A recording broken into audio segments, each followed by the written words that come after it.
น้องประยงเขาเฮือนบ่ได้บ่มีลูกกระแจพี่น้องถ้าจอบเบิ่งน้องประยงอยู่นี่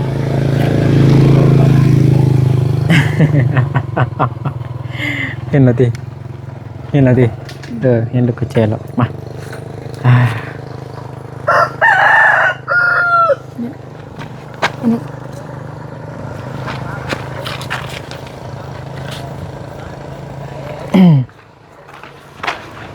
ไปเก็บมากระถินเอาไปให้น้องประยงมากระถินแก่เด้อนี่เด้อ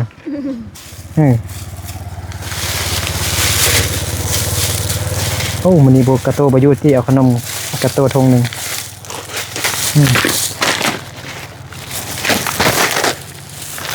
กระโตบายุทั้งที่ไปให้แล้วกระโตนี่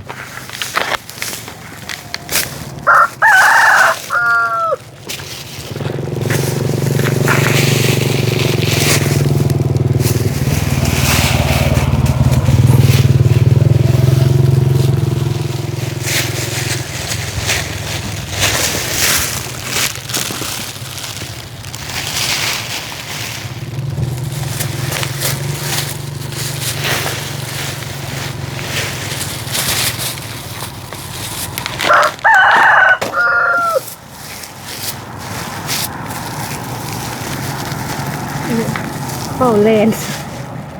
โ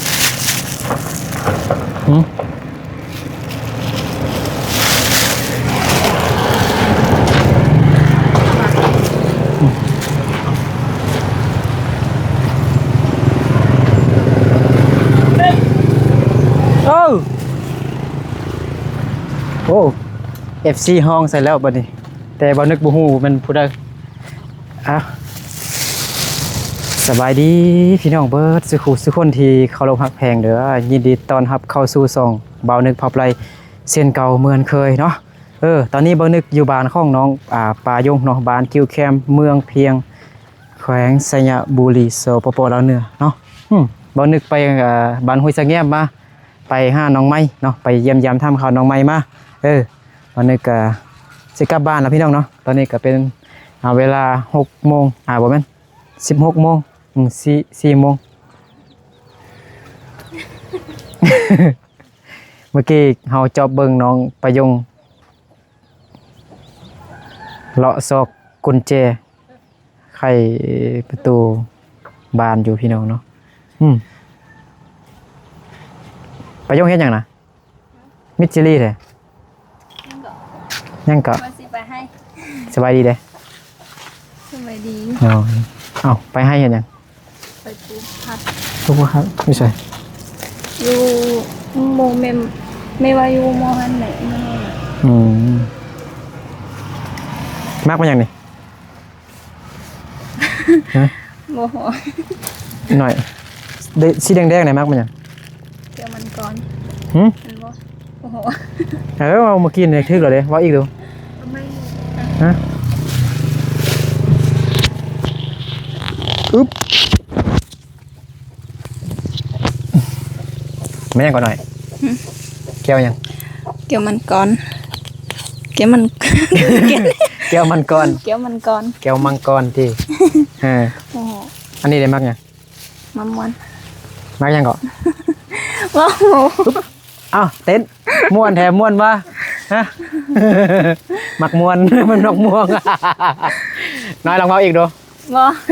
ลองเอาอีกตื้มเธอนึงฟังนึกเบาเด้อมักม่วงมามวนยังว่าม่วนเอาว่าบ่ได้นึกซื้อกันอันนี้ยังนี่ฮู้บ่น้องอาปงว่าอยากกินมันยังไก่ปิ้นฮะไก่ปีนอีกแล้วบัดนี้ปีนไปปีนมาโอ้โหแหละไก่ปิ้งไก่ปิ้งเมื่อกี้ว่าไก่ปีนอยู่มื้อเด้อน้องประยงว่าบ่ถึกจักอย่างเลยแก้วมันเกาะมันยังก็แก้วมันกองมันยังแก้วมันกอนมักม่วนไก่ปีนเอาล่ะขอบใจโดยนักก่อเกาโลพุ่นเงินของไอพิรพัฒน์เด้อบ่ฮู้ว่าเงินสดสิยังอยู่บ่เข้าพ่อแม่เด้ไปให้ล่ะไอ้ล่าโบบ่ฮู้ไอ้ล่าไปเงินไอ้นึกอาเขาน้องอาปง ปงฮู้เมื่อกี้ปงว่าไปเห็นตัวเลือกปงสิไปให้จัง กระโตะ ก็ตัวก็ไปให้ติ กระโตะไปให้มีคนเดียว เลยเอาตังค์มานั่ง ฮะ เอาตังค์มานั่งอยู่นอนน้อย ไม่ยังเหรอ เอาตังค์มานั่งอยู่นอนติ นั่งอยู่ซะก็ โอ้ย นั่งอยู่ใส่ ใช่ก็ได้ นั่งอยู่นอด เลย นั่งอยู่นอดก็นั่งอยู่นอดก็ได้เอาตั้งมานั่งอยู่นอดก็ได้ นั่งวันนอดเลยนอกนอดนั่นวะน้องอาปงเอ้ยน้องปะยงว่าแต่อันภาษามงหลายเนาะจน บ่ได้ ภาษาลาวเนาะ เออนั่งอยู่ในบ่ได้เนอะ ได้ ไปทางอยู่ในไป เดี๋ยวนั่งอยู่นี่ก็ได้ นั่น อันนั่งอยู่นอกก็ได้น้อยโอ้ยเอ้ยเอ้าแล้วไพ่นั่งนี่กูเบา บ่ ไพ่นั่งนี่ เห็นดูเดียว ไอ้นึกกลใหญ่นั่งส่องตังได้บ่ ได้ ไอพีรพัฒน์ฝากเงินมา700 บาทเนาะเป็นเกินมาได้400,000ปลายไอ้นึกซื้ออันมักไม้ซื้อของกินมาให้น้องเงินยังเหลือกระดักมาก่อน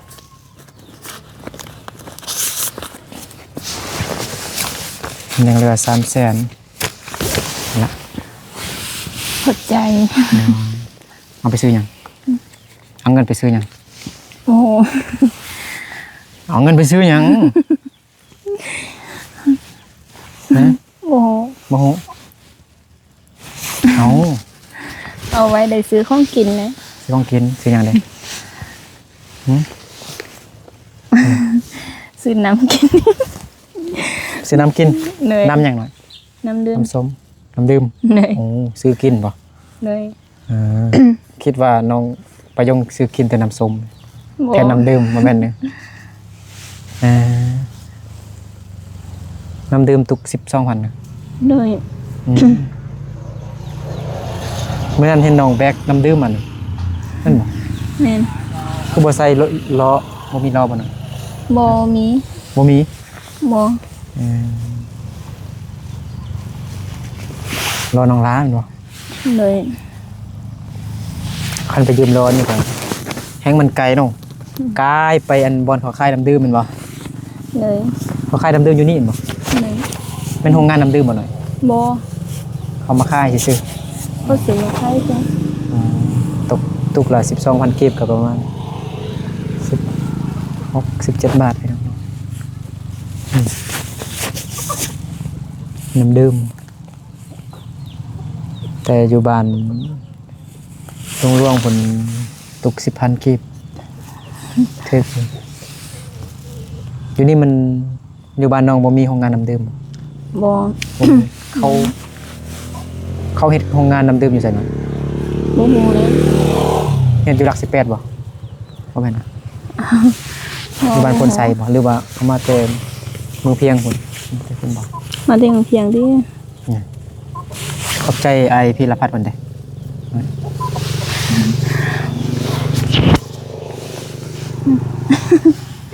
ยังฮะ ขอบใจไอ้พี่ละพัดวันใดเอาเงินให้น้องดิ ขอบใจ ขอบใจอวยพรให้เพิ่นเลย โอ้ยโอ้ยผมบ่เป็นแล้ว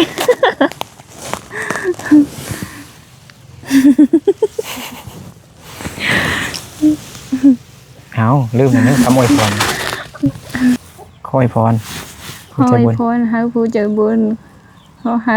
อยู่ดีมีแฮง อยู่ดีมีแรงสุขภาพแข็งแรง ความเจ็บอย่าได้ คนเจ็บจะได้ ความไข้ ของใครยังมี อย่ามี หันมาไรเดอร์สาธุ ขอบใจขอบคุณไอ้พิรพัฒน์เพิ่นเนาะที่ฝากเงินมาให้น้องเพิ่นได้ซื้อเนาะตั้งว่าเอาไว้ซื้อของกิน แล้วก็ซื้อน้ำดื่มแล้วก็ซื้ออีกอย่างหน่อยๆเขาได้ซื้อบ่ นะ ได้ซื้อเขาบ่มื้อนี้น้องอยู่คนเดียวน้องเอาปงกับบ่เลิกโรงเรียนเถอะบ่หรือว่าไปให้นำพ่อแม่บ่จ๊ะ ไปก่อนนะเด้ น้องเอาปงบ่เข้าโรงเรียนซั่นน่ะ เขาเลยซ้ำมงนะ อ๋อเลิกแล้วก็ไปเลย เลย จะโตไปแต่เช้านั่นบ่ ก็ต้อง จะโตไปแต่เช้านั่นบ่ เลยก็ต้องไป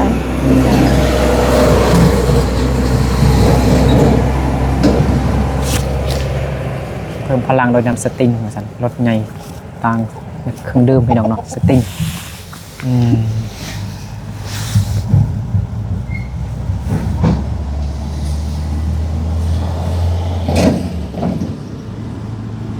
น้องกะ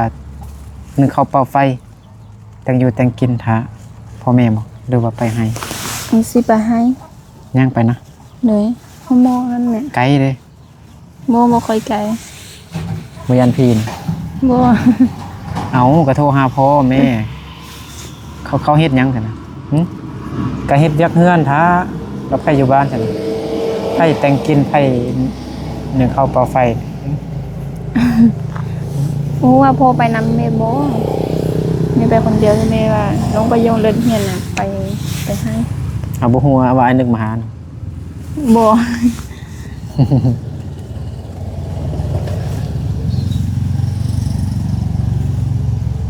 แม่บ่ฮู้ว่าไอ้นึกมาเนาะ บ่แม่บ่ฮู้ บ่ได้บอกนะ บ่ได้ โทรหาแม่ตอนนี้ก็ได้ แม่บ่เอาโทรศัพท์ไปเด้เอาไป คือ สั่น ฮู้ซั่นนะคือฮู้น้องประโยงคือฮู้ ตอนช่วยแม่มากินข้าวแม่บ่นะ บ่ทันติอันนี้สิถ่ายคลิปใน3ชั่วโมง ฮอด7โมงแรง ทัน ทานอยู่ ทัน ลมมืดไปเป็นทาง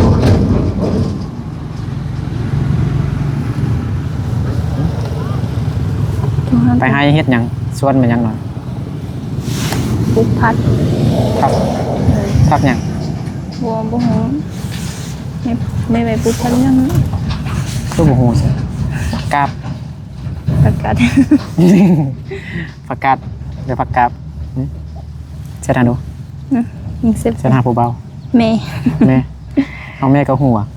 แม่ก็อ่านภาษาลาวได้บ่ ได้ โอ้เก่งแฮะ แม่กับพ่อกันคือกัน น่ะแม่เขาเรียนครับปอหยัง ปอสั้นปอสี่ ปอ3ปอ4โอ้ ปอสี่ เสร็จอ่านได้อยู่ ได้ เป็นภาษามงเหมือนบ่เขียนภาษามงหรือว่าภาษาลาว ภาษาลาวภาษามงก็ได้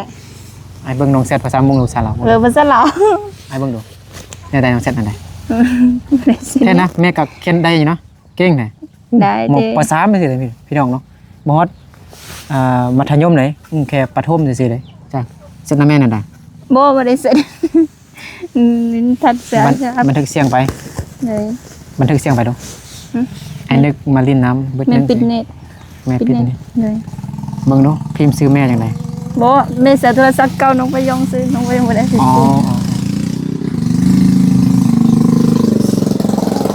แม่ที่ฮัก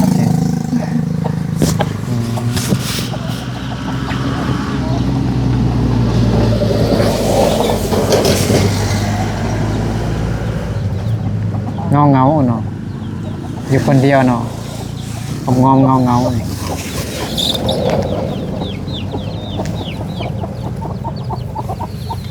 มาแถวนี้มาไกลนาบานของน้อง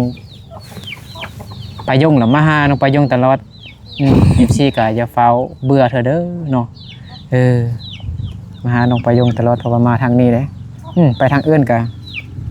มานั่นก็ได้แวะหาน้องไปยงเขาเจียลูกไปให้ไปชวนเรา บ่ค่อยอยู่ให้สิแยม ไม่ใช่เงี้ย ให้พรเด้ ไม่ควรไกลเนาะกลับบ้านที่หันว่าสิเจียลูกเงินนั่นไปที่ฝุ่นมากระลายเนาะ ตรงหัดบ้านฝุ่นกับนาดอนเหมือนกันที่ฝุ่นเต็มเลยนะจังไรแม่มาบ่ เลย พ่อก็มา บอกว่าพ่อไปนำแม่บ่ เอ้าพ่อไปยังสัน บ่ หากิน เลยพอสิขึ้นไปไป พ่อขึ้นไปยัง บ่ฮู้ ไปตัดไม้ เลย ชกฟืนไปหาผู้สาวโมเมนต์ บ่แม่น โมเมนต์มื้อแรกในเฮียนวิชาหยัง อังกฤษ ฮะ อังกฤษ ว่าซาๆแล้วก็ว่าจริงแจ้งไอ้นึกฟัง อังกฤษ อังกฤษอัง อัน อัง บ่แม่นอังกฤษอังกฤษอังกฤษอังกฤษอังกฤษ น้องวายงอ่ะอันบ่แม่นเด้อ แล้วเป็นภาษาอังกฤษเด้ว่าจังไดEnglish เห็นบ่เห็นบ่อาจารย์อ่านอันนี้บ่แต่ว่าอยู่ลาวนี่เขาครูอาจารย์มักอ่านEnglish English ถ้าครูทางฝั่งไทยตามที่ไอ้นึกได้ยินเขาได้เบิ่งเขาเว้าหรอฟังเขาเว้าว่าอ่านว่า English English น้องว่าบ่ได้บ่ บ่ได้ ว่าตามไปนึงนี่ English น้องว่าดู บ่น้องบ่ได้แหละ เอ้าไอ้นึกเว้าให้ไอ้นึกเว้าก่อนนี่นะ English บ่ English บ่ได้ English น้องเล่ามังก่อนนะ บ่ได้ น้องอปงเล่น iPhone 17เนาะเนื่องจากเล่นได้เนาะเป็นจังได๋ถ่ายรูปงานอยู่บ่โทรศัพท์นี่ มันอยู่ งานอยู่ เลย งานจักเปอร์เซ็นต์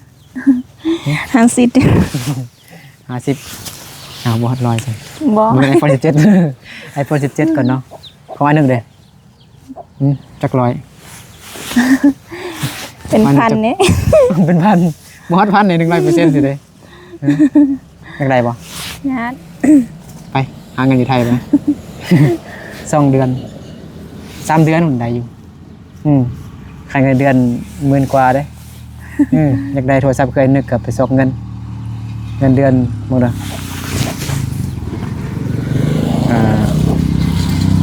20,000ปลายไอ้นึกซื้อ20,000ปลาย20,000 กว่าบาท19 ล้านถึกเนาะ19 ล้านเนาะ เลย ถึกบ่ ถึกเนาะถึกบ่แพงเนาะ19 ล้านเนาะ เอ้าเมื่อกี้บ่ถึก น้องอาปงมาจากได้โทรศัพท์ Samsung ไอ้นึกแล้วไอ้นึกสิเอาโทรศัพท์หน่วยใดไปถ่ายคลิปน้องประยงอาปงสิโทรศัพท์หน่วยเก่ากับไอ้ข่าวเต็มแล้ว iPhone ตัดต่อบ่ได้ส่งไฟล์เขาโทรศัพท์บ่ได้ไอ้นึกใส่ GoPro ตะกี้ใส่ GoPro แต่มันมักฮ้อนมันมักดับผู้เดียวมันก็เลยมันลำบากก็เลยซื้อโทรศัพท์ใหม่มาถ่ายคลิปให้น้องประยงกับอาปง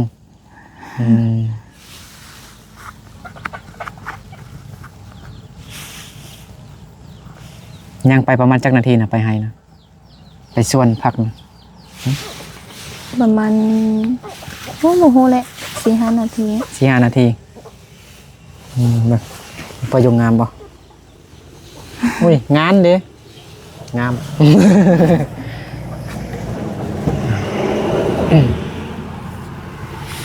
ประยงกินฮอดแม่นะเอาเมื่อกี้โทรฮะบ่ได้ถามแม่ว่าแม่ไปนำพาบ่ฮะ บ่น้อง บ่ ไปยังแปลงเงินก่อนแล้ว เอาเก็มเครื่องไปหาแม่นะเก็มเครื่อง เลย สิเก็มยังได้สันอันนึกเบิ่งดูเอายังไปได้ บ่ยังล่ะยันสุกเนี่ย อุปกรณ์มียังได้สัน แม่เอาไปหมดแล้ว อันนี้ก็ไปนำน้องนะ ไปไหม ฮะ ไปไหม ไปโอ้ยนึกกลับบ้านค่ำก่อนที่บ่ นี่ก็ได้ ฮะแม่งก็อยู่นี่ก็ได้ เลยยังก็ได้ไอ้นี่อยู่นี่ก็ได้ เอาไอ้นึกอยู่บ้านน้องผู้เดียวนะใส่ไม้ไปหน่อยใส่ไม้สิเปลี่ยนเครื่องนะ เลย เปลี่ยนมึงดูสิเปลี่ยน เดี๋ยวบอสใส่นี่ไปบ่ได้เนี่ยฉันสิแก้เครื่องนักเรียน บ่ก็ได้ บ่แก้ก็ได้แล้วเอาอีหยังไปได้ฉันนะ บ่ยังไปเลย สิแก้เครื่องหมดอันนึงก็สิอยู่นอก บ่เอาหยังไป เอาเงินไปไปซื้อขนมอยู่ให้พุ่นมีบ่เขาขายขนมอยู่สวน บ่ อันนี้บอดไอลานอนเนาะ เลย น้องประยงนอนนำแม่บ่ เลย ตอนกลางคืนกอดแม่นอนบ่ บ่ บ่น่ะฮ้อนน่ะตอนกลางคืนฮ้อนบ่หน่อย ฮอน ฮ้อนโอ้ยก่อนสิเอาพัดลมก็บ่มีไฟเนาะมีแต่โซลาร์เซลล์เครื่องนึงพี่น้องเนาะน้องประยงอาปงพ่อแม่นอนนำกันเนาะน้องประยงยังบ่มี เป็นหยังบ่มีบอนนอนเป็นของตัวเองอะนะเอาหยังเด้ บ่เอาเลยไป ไปเลย เลย หายนึกทรงฮอดใส่หายนึกทรงน้องไปยงฮอด บ่ ใส่ ส่งก็ได้ ทรงก็ได้ไปเองบ่ยัน บ่ อุ้ยโจรหลายเลยฮะ บ่มี บ่มีไปอัดประตูเพิ่นดิ เอาส่งน้องไปยงไปให้ก่อนไปชวนก่อน ถ้าก็ ส่งไปฮอดทางรถทาก่อนว่าซั่นเอาอีกยังอีกแล้วบัดนี้เป็นเกือบก่อนเอาใส่เกือบราคาแพงไปนี่คาดนี่บ่มีเงินซื้ออีกแล้วแม่นน่ะ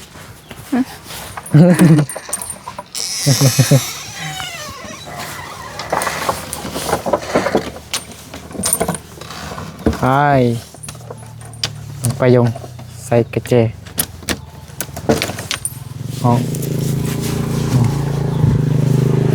กระตูกับไปให้เหรอไปชวนน้ำแม่นะ เลย ผมยังลืมเลยบ่หน่อย บ่มี น้องไปยงคนงามโอ้ขนาดอยู่อันนี่ก็ยังมีอันหอยอันนั้นกินก่อนเนาะเห็นบ่ข้าวโพดนะไอ้นึกทรงฮอตนี่เด้อฮะ น้องปลาเยงโอ้ FC น้องปลาเยงน้องปลาเยงมีเวียกหลายเห็นบ่กับน้องตาตุ้นเหมือนบ่หน่อย เลย โอ้เป็นตาย่านแท้ว้าวกี่ฝุ่นรถโอ้ยสิแซงมือขวาบ่ได้ อันตรายเด้ใกล้ๆบ่ย่างไปตามหน้านี่ติ เลย อยู่มอนี่ซื้อเนาะโดยบ๊ายบายน้องประยงก็สิไปหาเมียอยู่ส่วนพี่น้องเนาะอยู่ให้เนาะเอาไม้หายหน่อยบ๊ายบายเด้บ๊ายบายโอ้บ่ยันเลย บ่ โอเคบ๊ายบายไปเลยฮะ โทรหาล่ากัน ต้องให้ล่าจัง เขาสิไปบ่ ยาน เมื่อกี้มาบ่ยานเด้ฮะฮะ ก็ไปต่อเตะก็ผมเด็กก็จริงด้วยไหมเขาได้รอ ไปนำน้องปลายงหน่อยเด้อแม่นไปนำน้องปลายงหน่อยเด้อ ไปเจอไปต่อเตะแล้วมันก็จะเจียวมันไปหรอมันไปเหรอไปบ่ไอลาไปบ่บ่ไปเสร็จแล้วนี่บ่ยานเด้อบายบายเด้บายน้องปลายงไปแล้วปลายงบายบาย อยากไปให้คนเดียวพี่น้องอีตนเด้เนาะเลิกเฮียนแล้วก็ไปส่วนไปให้ช่วยพ่อแม่เฮ็ดเวียกเนาะย่างไปผู้เดียวอีกแต่อีตนพี่น้องเนาะตอนนี้คือบ่มีไผอยู่เฮือนเลยมีแต่เป็ดแต่ไก่พี่น้องเนาะเฮ็ดเวียกเบิดแล้วเนาะคุณไปยงไป